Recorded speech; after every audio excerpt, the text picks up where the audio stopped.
किसी ने बड़े कमाल की बात कही है कि अपने जीवन को ऊपर वाले को सौंप दो, क्योंकि आप जीवन भर में जो कर सकते हैं उतना तो वो एक पल में कर सकता है। आपके लिए एक छोटी सी कहानी। यह कहानी महाभारत के युद्ध के प्रारंभ होने से पहले युद्ध भूमि को तैयार किया जा रहा था। कुरुक्षेत्र की भूमि को समतल बनाया जा रहा था, पेड़ों को हटाया जा रहा था। उस युद्ध भूमि का मुआयना करने के लिए एक दिन पहले निरीक्षण करने के लिए भगवान श्री कृष्ण और उनके मित्र धनुर्धर अर्जुन पहुंचे। वो मुआयना कर रहे थे, देख रहे थे तैयारी किस तरीके से चल रही है। तभी एक चिड़िया उड़ती उड़ती आई और भगवान श्री कृष्ण के पास आकर के बोली कि भगवान, मुझसे क्या गलती हो गई, मेरी दुनिया आपने उजाड़ दी। यहाँ युद्ध भूमि को तैयार किया जा रहा है, पेड़ों को गिराया जा रहा है, एक हाथी ने आकर के मेरा पेड़ गिरा दिया। मेरा घोंसला उस पर था, वो घोंसला गिर करके जमीन पर आ गया, उसमें नन्हे नन्हे बच्चे हैं, हमारी जान बचा लीजिए भगवान, अब सब कुछ आपके हवाले है। भगवान श्री कृष्ण ने कहा कि मैं इसमें क्या कर सकता हूँ, मैं तुम्हारी मदद नहीं कर सकता, ये तो नियति का पहिया है,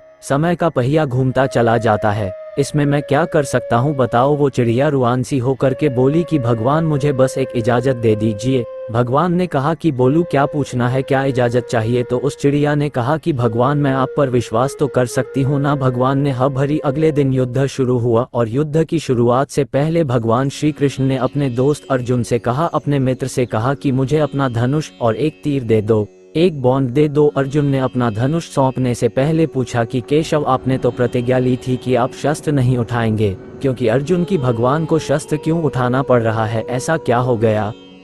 तो भगवान श्री कृष्ण ने कहा कि उस सामने हाथी देख रहे हो, उस हाथी ने उस चिड़िया का घोंसला गिराया, उस पेड़ को नष्ट कर दिया जिस पर उस चिड़िया का घोंसला था, मुझे कुछ तो करना पड़ेगा। अर्जुन समझ गया भगवान श्री कृष्ण ने वो धनुष लिया है, एक तीर छोड़ा, लेकिन ये क्या, वो तीर जा करके हाथी को लगा ही नहीं, उसके गले में घंटी लटकी थी, उस पर जाकर के लगा और वो घंटी नीचे जमीन पर गिर गई। अर्जुन हंसने लगा और कहने लगा कि माधव, आपसे नहीं हो पाया, मुझे मौका दीजिए, 1 मिनट में उस हाथी को नष्ट कर दूंगा, खत्म कर दूंगा।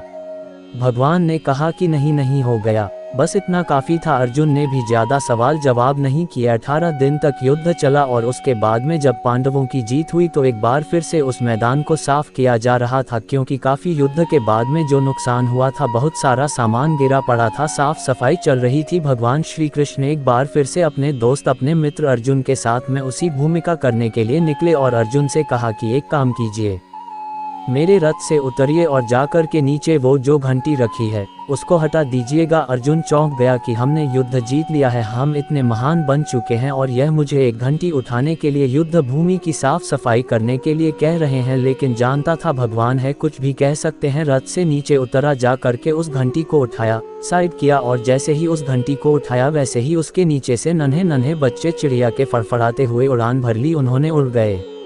अर्जुन की आंखें नम हो गईं। उस घंटी के नीचे था वो घोंसला उस चिड़िया का जो मदद मांगने आई थी। 18 दिन के युद्ध में वो चिड़िया और उसके बच्चे सुरक्षित रहे, क्योंकि घंटी वहां पर उनका सुरक्षा कवच बनकर आ चुकी थी। चिड़िया ने शुरुआत में सिर्फ ये कहा था कि क्या भगवान, मैं आप पर विश्वास तो कर सकती हो ना, और भगवान ने हाँ भरी थी।